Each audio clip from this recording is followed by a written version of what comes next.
Hey folks, welcome to my first interview actually for Utah Real Time. I'm Charles Max Wood. I'm probably going to cross-post this with the Utah County Republican Party YouTube channel. I manage that for the party. I'm also the vice chair of the party. But what I really want to get into is just some of the things happening in Utah and what some of the issues are. And so I have Mary Taylor here from ProLife Utah. And we literally met like a few minutes ago, but I keep hearing good things. So I've met Deanna Holland a handful of times and a few other people who volunteer with ProLife Utah.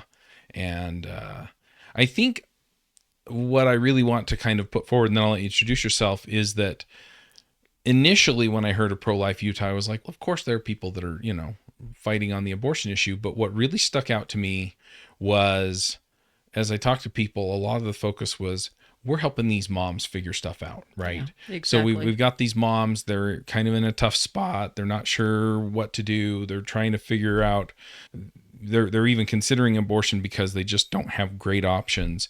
And then it was like, oh, well, we help them out with, monetarily, and we help them get diapers, and we help them cribs and, food and all that stuff. And I was like, these people are actually doing something, right? And then the other thing is then I see, some of the legal battles with the trigger law and things like that. And we'll get into all of this, but I wanted to put it out there up front because I think a lot of people have the idea Utah passed the trigger law, there are no more abortions in Utah. That is not the case. And then also helping people see that there's more to it than just the legal wrangling on this stuff. And so that's what I'm kind of hoping that you can give us, is that story and that understanding of, oh, if I really care about this, there are more things I can do. For sure, if we're going to be anti-abortion. Now, I don't buy into the story that, if you're going to stop this lady from having an abortion, you've got to pay for this child for the rest of forever. I don't buy into that, but I do believe that if we're pro-life, if we really want to live by our beliefs, that we need to find a solution to the problem. Abortion did not get to be the prevalent disaster that it is because there was a solution for women. So we have to provide that solution. Yep, absolutely. So tell me a little about yourself. Like, who are you? How are you involved? How did you get involved? Yeah, I am the president of ProLife Utah. I got involved 11 years ago when, I don't know if you remember, but David DeLayden and Lila Rose were doing this undercover thing with Planned Parenthood, and the whole baby body part scandal was going on. Was that 11 years ago? That was 11 years ago. Wow. That was 11 years ago. And that put a knife in my heart because this issue is very personal to me. I got involved in this because many years ago, decades ago, I had an abortion. And when that situation came up for me, I went into a women's clinic. I was very torn about I bought into the women's right thing. It's my body, it's my choice. I bought into all that. That sounded good. But when it came right down to it, my little, the angel side of my conscience was going, no. I could not reconcile it. So I went into a women's clinic that did abortion, and I asked them very specific questions about abortion, and I was blatantly lied to. Oh, wow. Blatantly lied to. I was 11 weeks along. Now, if you don't know, my baby was about 2.5 to 3 inches long, had a heartbeat and brain waves, little fingers and toes, fingernails and fingerprints. I mean, little tiny human. But I was told that this was a clump of cells that was in no way, shape, or form a human. And that if I went through with this abortion, it never would be a human, and end of my problem. I was still uncomfortable. And so I told the counselor that I was talking to that I wanted to go home and think about it just a little bit more. And boy, she put the pressure on. Told me that if I didn't go through with it today, the price was going to double. The risk to my life would double. She really scared me. And I gave in to that and had that abortion. Well, I immediately knew there was something wrong. Immediately. You just, as a woman, you just don't not know. And I carried that burden with me for a lot of years. This was back before the internet, finding information, finding other people who might have gone through the same thing, which I was to find out. I was one of many, many women who went through the exact same experience. So all that was hard to do back then, but as you know, the years went by and the internet became a thing, and I learned more and more about it, Then when this whole baby body part scandal came up, I was just devastated, just horrified. And I would spend hours in the morning. You hear a lot about these videos being taken out of context. Hmm. I am telling you, I watched the uncut versions, hours and hours of video. They are not taken out of context. You can't take some of that garbage in any kind of Right. context and make sense of it. So, with that, on Facebook, I saw somebody organizing a protest in front of Planned Parenthood, and I thought, I've got to go to Hmm. this. And so I did. And then there was another one down in Orem at the Planned Parenthood there, and I went to that one. And there was one at the state capitol, and I showed up there. Hmm. And pretty soon I started to get to know people because a lot of the same people were showing up. And we got talking one day after a rally and decided we needed to do something more than stand there and hold a protest sign. Hmm. And so we formed ProLife Utah. We didn't know really what we were going to do with that. We were just on the fly knowing we had to do something. And we started out at the state capitol lobbying for pro-life legislation, Hmm. and it grew from there. Our women's support program that you speak of, that was not really an intentional thing. We'd talked about it. There has to be a solution for women. We Hmm. what can we do? But the way that started is I was home alone one Sunday afternoon and I got an email from a young woman who was not contemplating. She was going to have an abortion, but she was torn. She Hmm. was having some struggles with it. Her family, her doctors, everybody was pushing her. This is the solution for her. She had some health problems that was going to make it more of a challenge, but honestly, what she was told again was garbage. There's so much garbage around this issue, Yeah. so much misinformation. So, started emailing her. She emailed me back and forth conversations. Finally talked her into getting on the phone with me, and I bet we were on the phone 4 hours that afternoon. Oh, wow. I poured my heart out to her. I told her every detail of my story and how much it had haunted me for so long. And she agreed to meet with me. We met for lunch, and I met with our board of directors, told them the story. They were all on board. We've got to help this lady. And so we just started winging it. What can we do to help her? She needs baby supplies, right? Uh-huh. So we had a baby shower, huge blowout, big baby shower. She needs a ride to the doctor Hmm. sometimes. She needs a bill paid that's haunting her, right? And Right. she's struggling with. So we just started pitching in with whatever need we saw. Sometimes that was long conversations in the middle of the night because she was scared and Hmm. alone and needed a friend. Yep. And so from that, that's really the model for our program. That from that, we had so much satisfaction from that experience. Hmm. This little boy he is 9 years old Oh, today. wow. Yeah, he's 9 years old today. He calls me grandma. I love him dearly. I love his mother dearly. She's got another little girl that I know would have never been born. She would have bought into the fact that she couldn't be a mother, that she could not Hmm. carry a child. So there's two little babies born from that situation, and from that we have built our women's support program.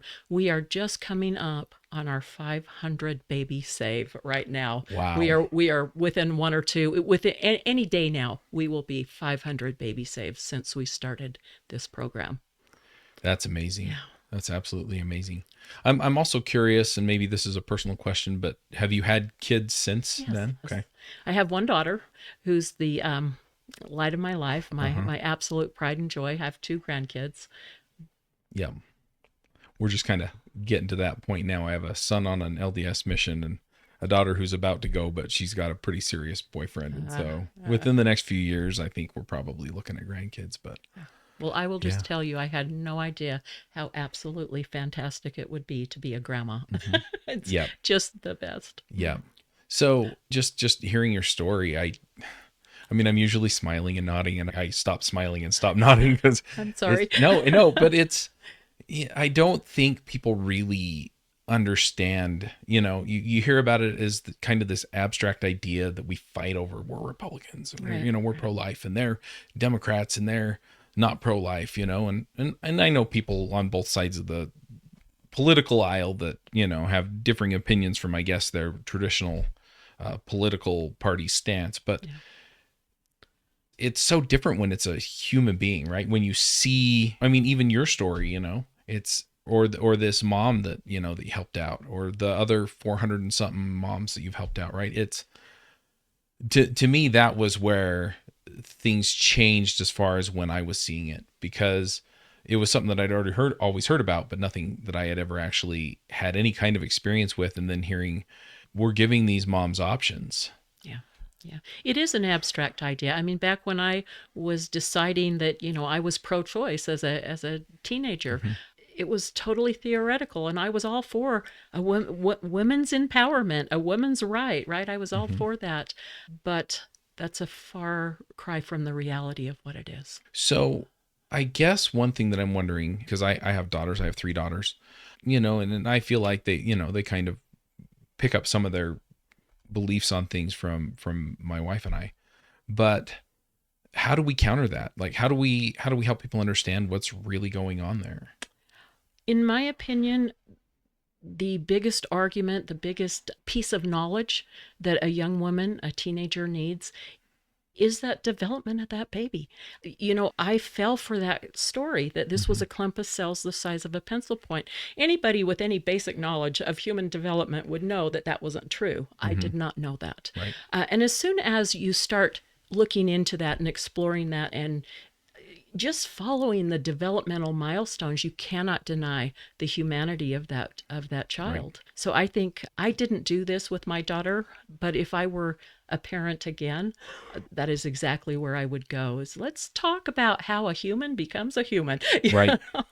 And go through that, because as soon as you humanize that baby, there's not a question anymore about whether it's right or wrong. I guess the other question I have is, let's say that one of my daughters comes and says, Dad, I'm pregnant, right? She's not married. Life prospects are kind of up in the air, right? We don't really know where she's going to end up or how everything's going to work out. How do I support her to help her, A, understand what's going on? You kind of spoke to that, but B, just feel like she has the option. Yeah. So it does have to be her choice. And when I say that, I don't mean we don't have a choice to kill other humans. I don't mean that part. But she does, at that point, she does need to be the decision maker. Now, making her understand what that decision, entails, that's another story. In our program, the main tool that we use is to humanize that baby. If a woman's considering abortion, here, let's do an ultrasound and take a look at your baby. And as soon as that happens, it's a game changer. And because that is our approach, we don't do a lot of adoptions because women get very attached to that baby when they see that baby. But adoption certainly is a very loving choice. Right. And when you're a 16-year-old or whatever the case, it's probably the smartest choice. And so somebody needs to be counseling her, but ultimately making her feel like the decision is hers. Right. These are your options. These are the consequences that might come with it, but the decision has to be hers. And so in our program, we have what we call a life grant. Now, that life grant is available whether a woman decides to parent her baby, and this money is to help her get on her feet and solve whatever problems she has. It's also available to women who give their babies up for adoption, because we know she's going to take a chunk of time out of her life. She's going to have to get on her feet. She's got education to worry about, or whatever the case. And so we don't want the burden of that being solely on her. We want to help her out in any way that we can. So how does that work? I mean, I'll admit I have given money to ProLife Utah. I know several other people who have.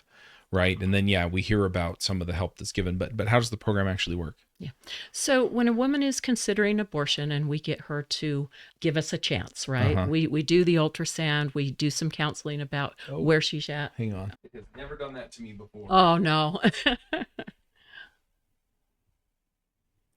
Oh, that's really funny. I know what happened. Oh, what happened? My son told his Echo to play a podcast. Oh. So Oh we'll just dear. edit that out. Okay. See, we want to start over that section, or what? How do we want to do that? Yeah, so just go into how the program works. Okay. So when a woman is considering an abortion and she comes upon our hotline number or walks past our mobile clinic, and we ask her if she'd like to consider other options. We give her an ultrasound, let her see her baby. We give her some counseling as far as what her options are and the help that's available for Mm-hmm. her. In our program, we have a life grant. It's a monetary amount that we can use to solve the problems that brought her into that abortion Mm-hmm. clinic, or problems that she's facing that might impede her ability to either have the baby and give it up for adoption, or Okay. parent the baby. One story that I like to refer back to, because it's just so, it illustrates what a small problem can drive a woman to this. Mm-hmm. We had a lady come in. She was on her way to Planned Parenthood to have an abortion.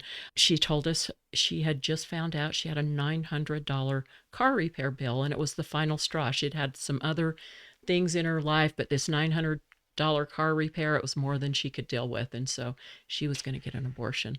We paid that $900 car repair bill, and she was good to go. Didn't need any more help. She was good. Okay. So, and women are making these decisions so often over what is a problem that is transient. It's Mm-hmm. going to go away. Right. And yet the decision and what she will carry with her for the rest of her life, that doesn't go away. So how do these women find you? We do a lot of digital advertising now. It used to Mm-hmm. all be in front of Planned Parenthood. Right. We have a mobile ultrasound clinic. Mm-hmm. We park there and we just get out on the sidewalk. Hey, you want a free ultrasound today, right? But we do a lot of digital advertising now. So we have a hotline that takes calls and schedules appointments and go from there. Awesome. I think I had another question on that in particular, so I'm going to consult my notes here. So yeah, I guess you mentioned maybe the $900 bill is kind of a transient thing, but what are kind of the common reasons that you see people showing up at Planned Parenthood? Yeah, financial reasons are definitely the number one Oh, reason. really? Yeah, Okay. without a doubt. And lack of support. Boyfriend's gone, family's not supportive, lack of emotional support, and finances are probably the biggest ones. Okay. That makes sense. I guess the other question is, so yeah, so you kind of have these one-off things like the car repair that you do, but it seems like I'm hearing that you have longer term support that you do for some of these women. For So the what does that most look part. like? Yeah, for the most part. Like I said, our first woman that we Mhm. helped out, she was our model for our program. And so when she comes into our program, we assign her 2 client advocates. Okay. And she's got their phone number. She can text them or call them night or day, 24/7. They're there to just emotional support, or she needs a ride to the doctor. Actually, we do a lot of Uber more than rides, but these these advocates will arrange for whatever she needs to help her, and we stay with her through that entire pregnancy. A lot of times that's a very intimate relationship. I mean, like I said, this first woman, I'm this baby's grandma, and Uh-huh. I'm best friends with his mother. So it's just a very intimate relationship. And so our advocates many, many times will form some very long-lasting bonds with these Mhm. ladies. But they're there right through the end, right through the birth of the baby, and until she feels like she's ready to be on her own and ready to fly. That's amazing.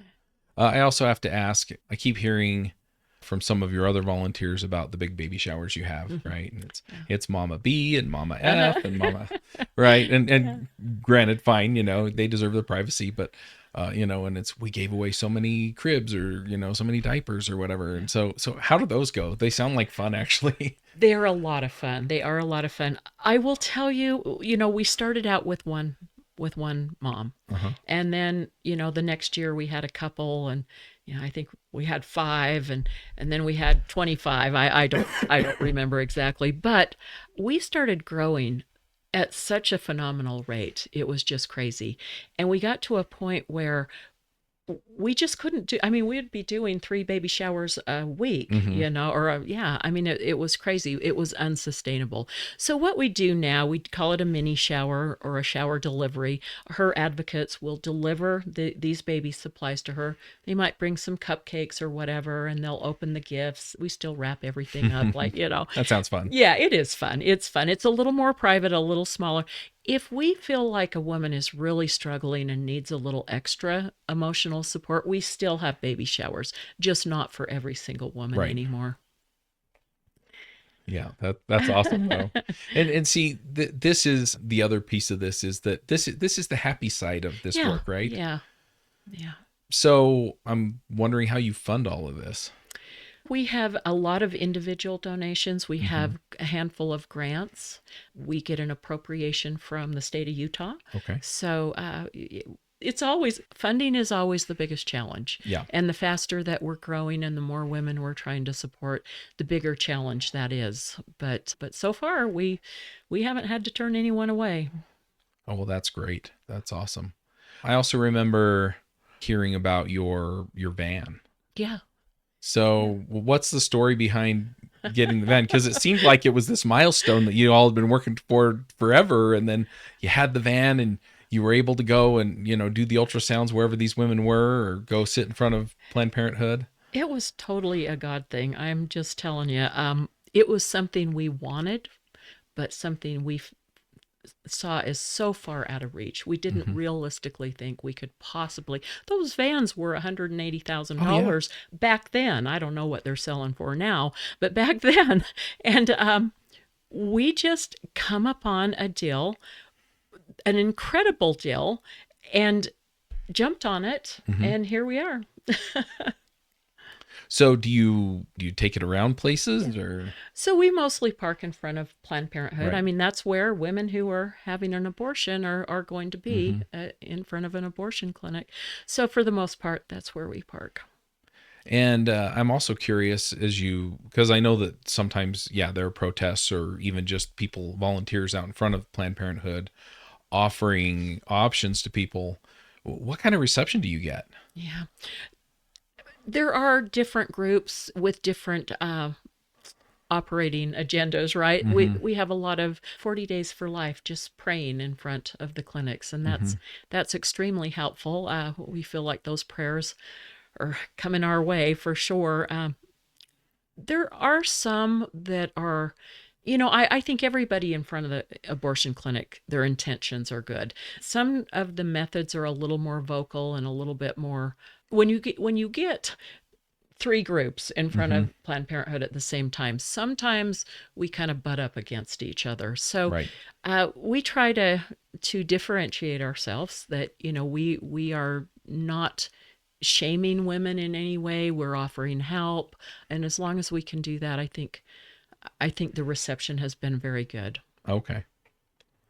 I'm also curious, how many takers do you usually get on the free ultrasound or any of that? So with the majority of our clients, they are calling the hotline. They're in Okay. search of an abortion. They're calling the hotline. We say, hey, we have a free ultrasound to offer you. We have other options to offer you. Those, I honestly don't know what the rate is. We have a lot Hmm. of them say, no, I'm looking for an abortion. And Right. that's it. We used to do the vast majority of our appointments by being on the sidewalk. Hmm. And currently not as much. We just don't have the bandwidth for that like we Right. used to. Everything is taken up with the appointments that we have, and we Hmm. we just don't have as much opportunity to do that. They are refused a lot. I will tell Hmm. you that they're refused a lot. It takes a lot to stand out there on the sidewalk and offer this, because you get the middle finger salute a lot. Oh, You wow. get people walking by saying some Hmm. pretty raunchy things. So it's hard. It's really Yeah. hard, but it's so worth it when you know that this baby is going to be born because you were out there on the sidewalk that day and had the Hmm. nerve to ask Right. this lady, hey, can we help you? It is so worth it when that pays off. Yeah, I think also, we talk so much about the baby, but I can imagine too the mom, right? It's, 2, 3, 4 years down the road, realizing that this is a human being that you may not have had the opportunity to get to know. Yeah. I will tell you from experience. So I knew something was wrong, but I didn't know what. I didn't Hmm. understand what had happened. I did not understand until I was pregnant with my daughter. So when I was pregnant with my daughter back before the internet, you have these big old thick color illustrated baby books that Hmm. describe the development of the baby. So I was following along my pregnancy with this book when I came to that point, that 11-week point.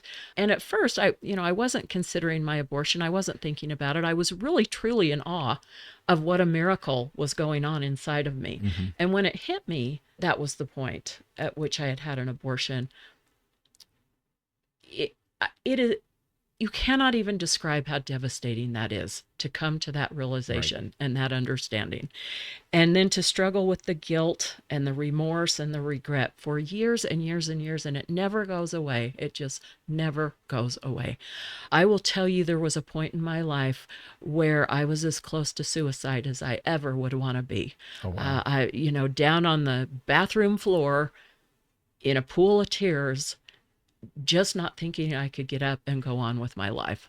So it is, and I'm not the only one. We have a Hmm. post-abortive support healing group as well, and we see women who have gone through the same struggles that I Hmm. did.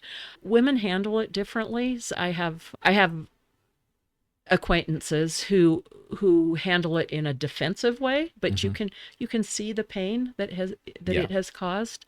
There's just no doubt in my mind that it's damaging to women.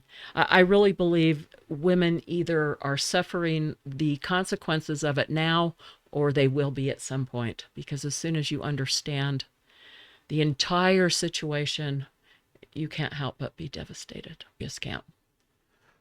How do you help people through that? I mean, recognizing, I mean, the way that I kind of look at it is, recognizing, yeah, that this is something that now means something to me that I gave up earlier, right? But not just for me, but for this other human being that was Yeah. not born. Yeah. I mean, how do you help people get through that? Because I can only imagine how hard that is to try and make sense of.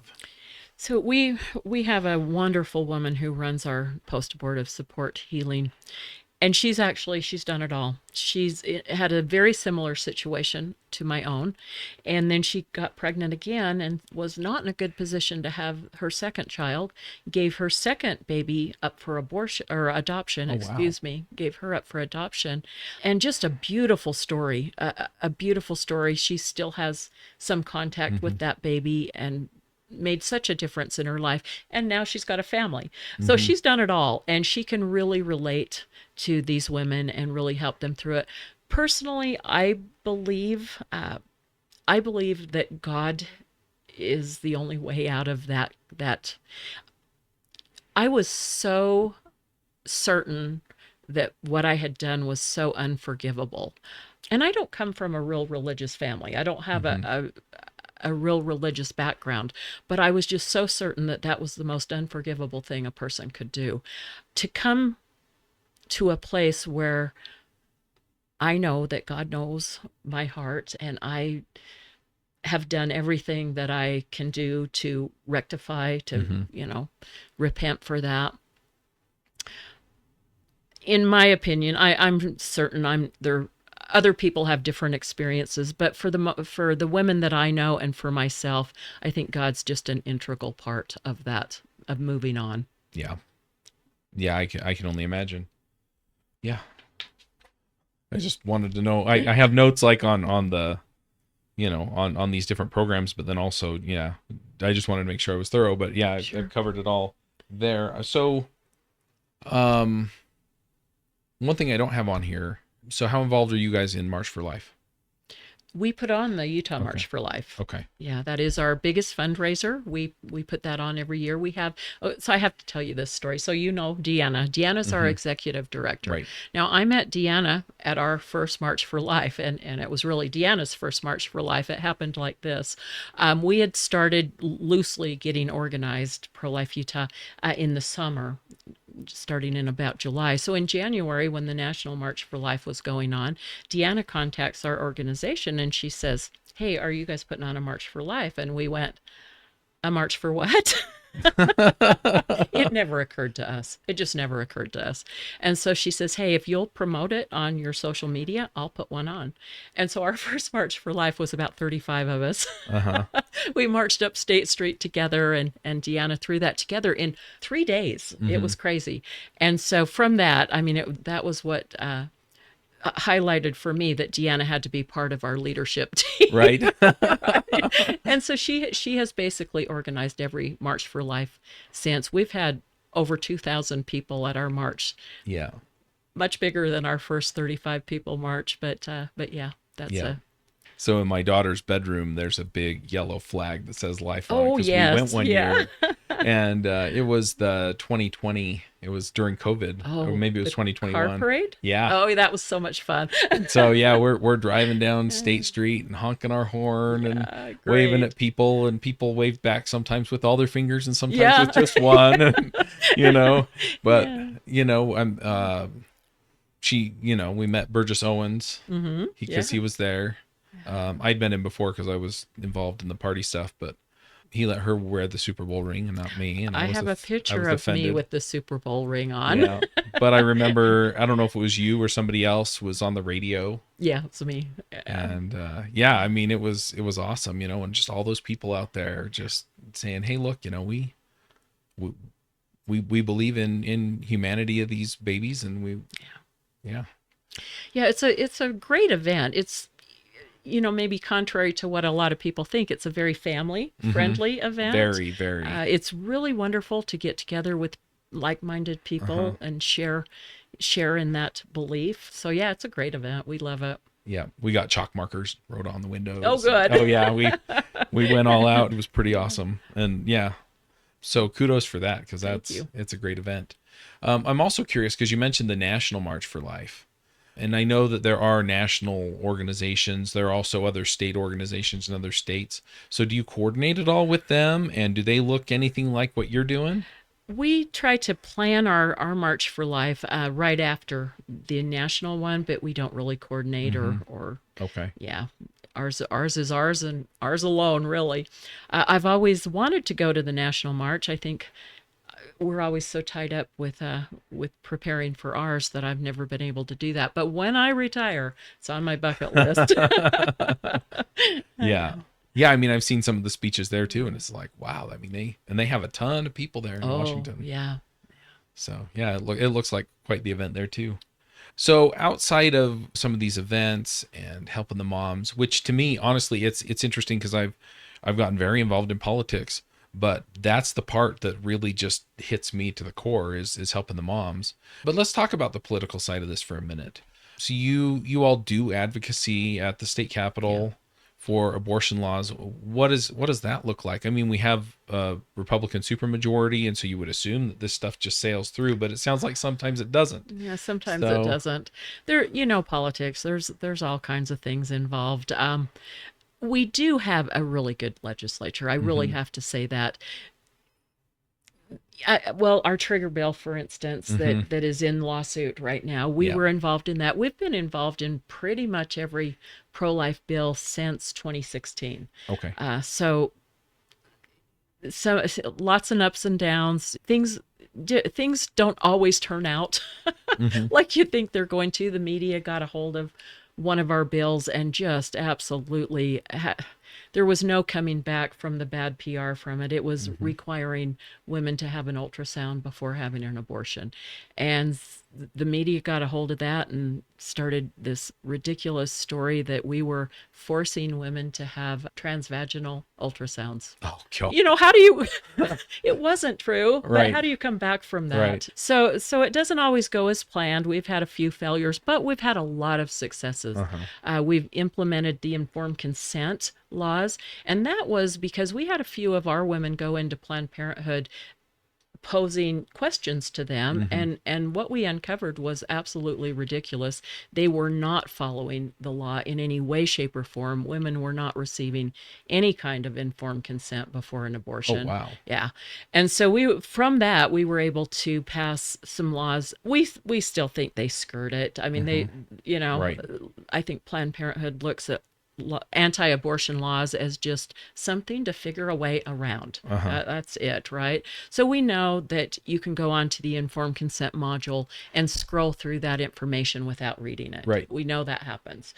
But at least we're giving women an opportunity. If they won't take it, there's nothing I can do about that. But at least they have the opportunity to have that information. We feel really good about that law. We were involved in the trigger law that is in lawsuit now. That has been such a disappointment in the courts. When we passed that bill in 2020, and it had the trigger that would put it into effect if Roe v. Wade ever was to fall, honestly, I have no vision at all, because I didn't think that would ever happen. I did not think that Roe v. Wade would ever. And the fact that they were even considering the Dobbs versus Jackson case, right? That blew me away on its own, and I was like, they're still going to come back and they're just going to say no. And the fact that it came the other way, I mean, that 2 years later, I couldn't believe it. 2 years after our trigger bill, I was just, now let me tell you this story. This one's kind of a backroom story you may not know. So we passed an 18-week abortion ban bill, right? Now that started out the very same. That was still on the books. It's still on the books. It started out at 15 weeks, and it was the exact same legislation that overturned Roe v. Wade. We were working with the organization that overturned Roe v. Wade, Alliance Defending Freedom, and they were running this bill in several states, thinking that if a bunch of these bills were going up to the Supreme Court, they'd have a better chance of getting cert and getting that bill heard. We were all excited, going for the 15-week ban, and we got a call from them one day and said, hey, we don't think the Supreme Court's going to take a 15-week ban. We want you guys to move it to 18. And we were just devastated. We did not want to move it to 18. But it was a strategic move, because we thought, if that's true, if the Supreme Court won't take 15, maybe they'll look at 18. So we ran that 18. We could have been the state that overturned Roe v. Wade. But nonetheless, so a few years after 2 years after the trigger bill, Roe v. Wade falls. I was sitting at the computer listening to or getting the Supreme Court decisions that morning. Found out that Roe v. Wade had been overturned. So excited. What an exciting day. By that afternoon, the trigger bill had gone into effect. That was a Friday afternoon. And abortion was illegal in the state of Utah for 2 days. And on Monday morning, it was enjoined and blocked. And it's been blocked ever since. So maybe I don't know the whole story there beyond, that we had a trigger bill and then it was enjoined. So what all happened there? Okay, so we had a court date here a while, and I'm terrible with dates. I won't be able to recite the correct dates for you, but we did have a hearing to try to overturn the injunction so that we could at least let the law go into place while the bill went through the court system. That was denied. And so that was still... that was denied by the Supreme Court. Yeah, by the Supreme Court. And, the arguments and the line of questioning, everything about that hearing was very disturbing. It did not give us a lot of hope for the ultimate underlying case. Now, things have changed. It's always a moving target, right? We have Justice Hagan stepping down. We are not sad about that, because she definitely indicated that, and we have to... I'm aware of some other people on some other issues that we're gearing up to not have her affirmed in the next election. Is that right? That right? Good. We were going to push for that as well, but she did us the favor of stepping down by herself. Yeah, it's been very frustrating. So now in the last legislative session, they passed this constitutional panel. Are you familiar with that? No, I'm not. Okay, so because we're 4 years out on our trigger bill, and other laws were having the same, forever and ever to get to the Supreme Court. So the legislature in January passed this bill creating a constitutional panel, 3 judges that would review the constitutionality of legislation. Okay, guess what? It's been challenged. Of course.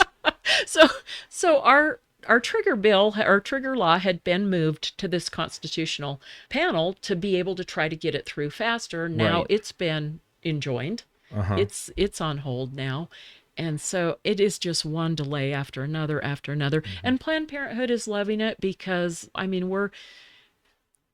they're making money hand over fist Right. while we're sitting here waiting and waiting and waiting.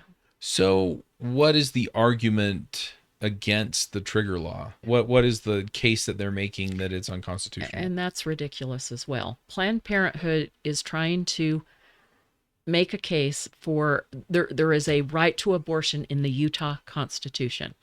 Okay, now we filed an amicus brief going back to the period of time that we're talking about, and abortion was highly frowned upon. Our forefathers did not write into our Utah Constitution any kind of right Right. for abortion, but that is the case they're trying to make. And that is what Justice Hagan and Pullman and that's what they are citing as reason to keep this law enjoined and ultimately probably overturn it. However, we are in a much better shape when we get to the Supreme Court than we were at that time. We've got new justices. Uh-huh.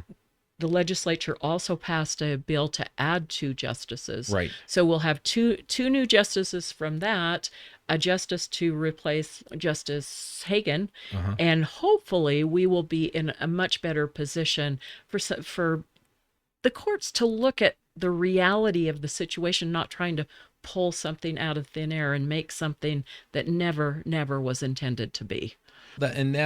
This was the same issue I had with Roe v. Wade, honestly, was, they kept saying, what was it, emanations and penumbras or something. And, and it's like, okay, well, you have to, for me to buy in, you have to connect the dots, and Yeah. nobody could connect the dots No. for me.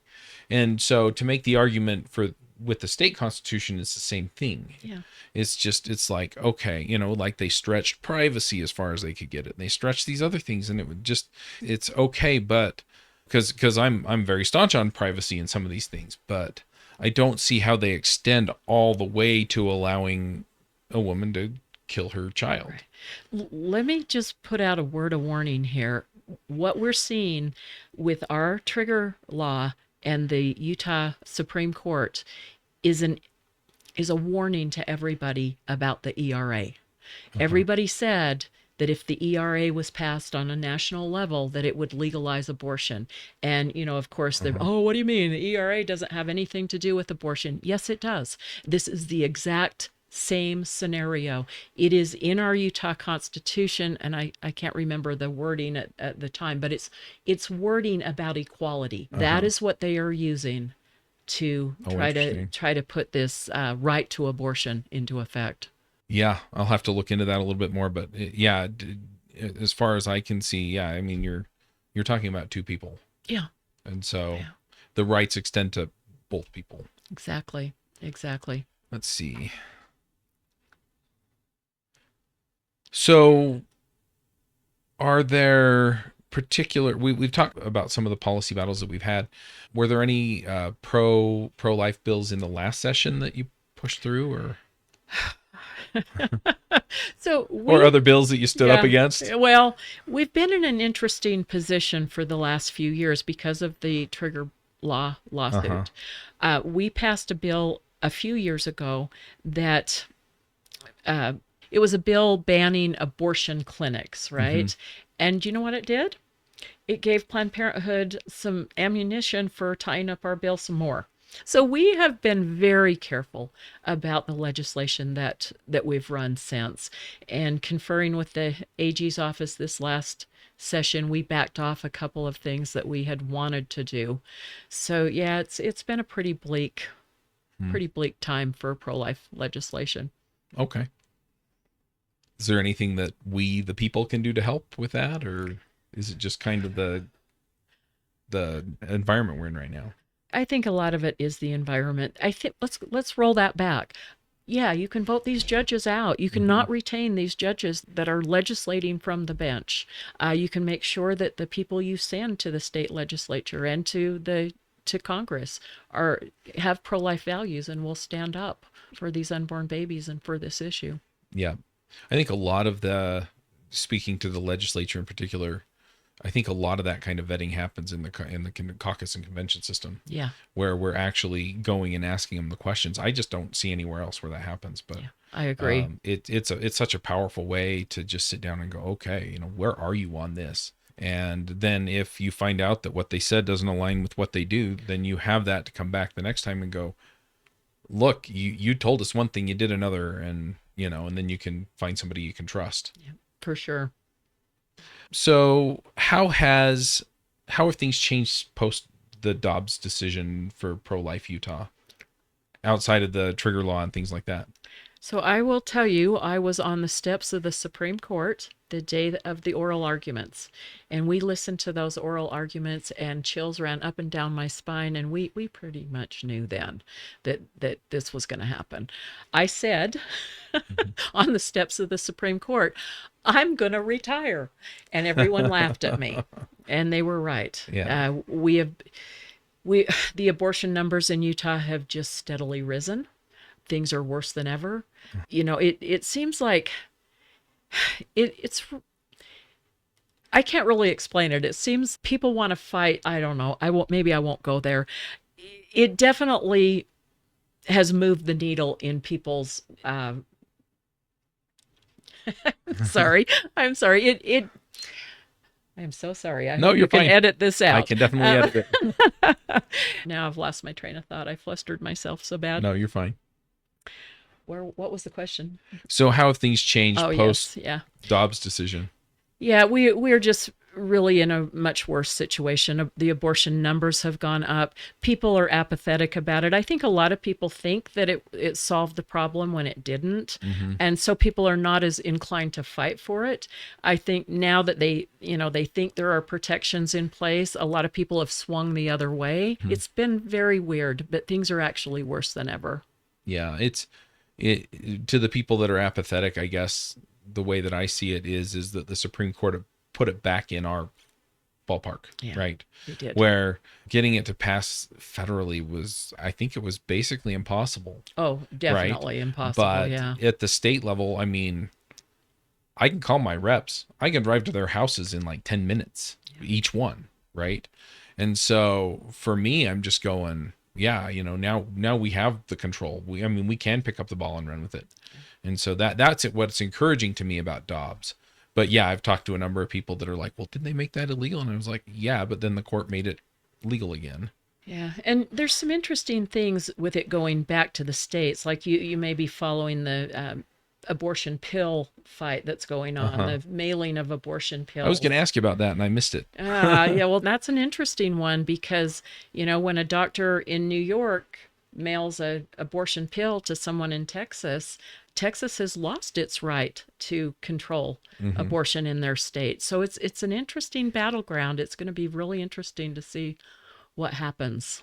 Yeah, I think that's a different level too. I mean, for the one, you were showing up to a clinic and you would have somebody perform the abortion.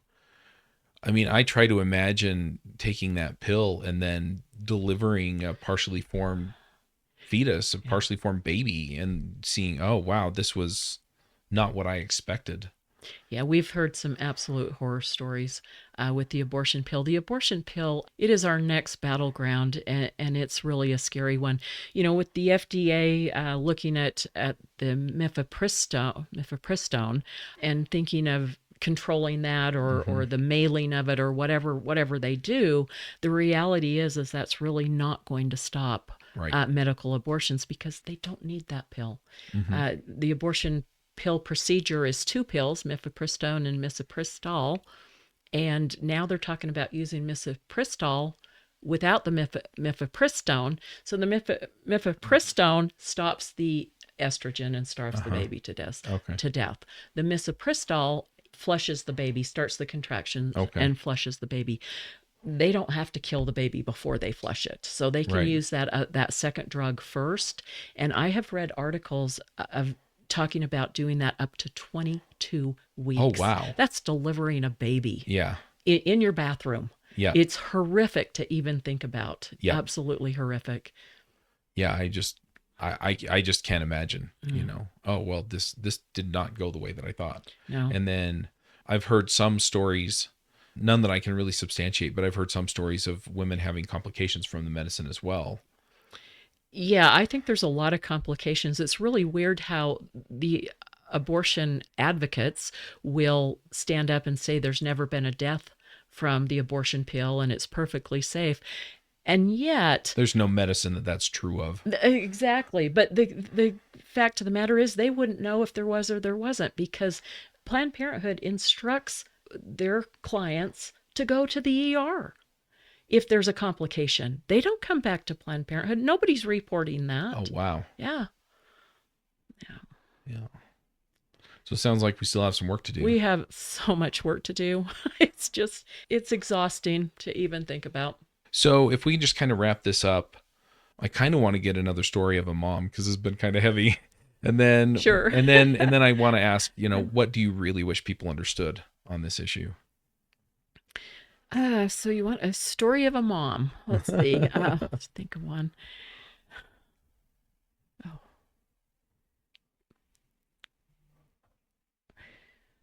Oh, I can't think of anybody in particular. I'm sorry. No, you're fine. You're totally fine. I'll edit that out too. Yeah. So what if there were, you wave a magic wand, everybody kind of understood particular things around the issue of abortion. What would you have everybody kind of just understand?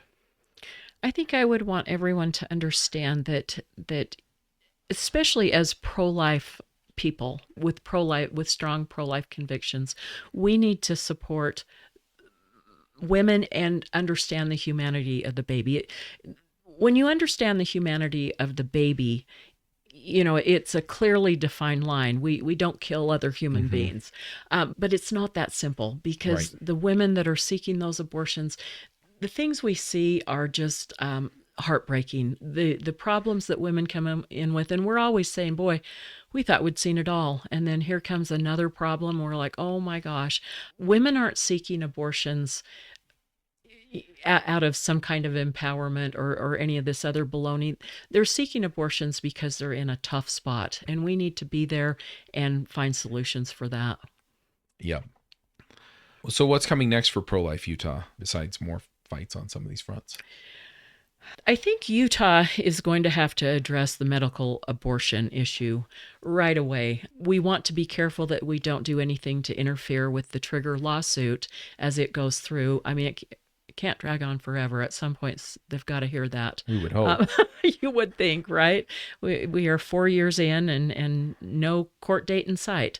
But the medical abortion issue is really disturbing, and one that we're going to have to tackle, and one that's really hard to tackle.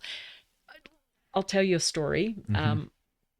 Deanna Holland, our executive director, we got talking about the whole situation with the mail order abortion pills. And so she did a little investigative research. She had her 13-year-old daughter order abortion pills from overseas. I don't know if I like where this is going. $20. No verification she's pregnant or how far along she is. $20 to a 13-year-old, bam, done, abortion pills coming from overseas. How do we stop that? Right. How do we stop that? Yeah, that's crazy. Yeah. Yeah. Well, and as you pointed out, I mean, these pills, they do real things, right? And so, you mentioned that the one blocks estrogen, right? On a 13-year-old girl, I mean, what other effects does that have? Yeah. Right. I mean, this is my concern is, and then her parents don't know. Right. Right. I mean, that's where it's scary for me. I don't know if you saw, but my 10-year-old daughter just peeked around the corner. No, I didn't. But, and so, I still have kids or, my nieces and nephews. And, it's just like, what else are we not even seeing with these things? That scares me too. The stories around their drugs, even for an adult woman, that, we hear story after story that, they were told to expect a heavier than normal period. And what they experienced was just unbelievable pain, unbelievable blood, oftentimes seeing and having to deal with the body of the baby. I mean, it's really a horrific situation. Yeah. Yeah. So I guess the last thing is, you mentioned the funding, right? And I know that you also take donations of like diapers and, Yes, yeah. other baby stuff, right? Yeah. So how do people figure out how to get that to you? The money's probably easier because you just pay it online, but if they want to make a donation or anything like that, how do they find you? Go online, prolifeutah.org, and there's a donation button there, and there's also some contact information there. Think about doing a drive in your church or other women's groups or whatever, doing a drive for baby supplies, diapers, things like that. We can use all the help we can get. I like that. I like that idea. I know that, here for our church, they've done food drives. Yeah. And I don't see why we couldn't do that. Yeah. So I am not LDS, but I have a wonderful neighborhood full of wonderful people that are. and at Christmas time, they did a drive for us. And so for their Christmas party, everybody brought diapers and other baby supplies and sent home 2 pickup truck loads full of supplies for us. Yeah. Well, I would love to hear next time I talk to you that we don't know where to put it all. Yeah. Yeah. We would like to have that problem as well. Yeah. All right. Well, Mary, thanks for coming. Thank you. All right. Well, till next time, folks, Max out.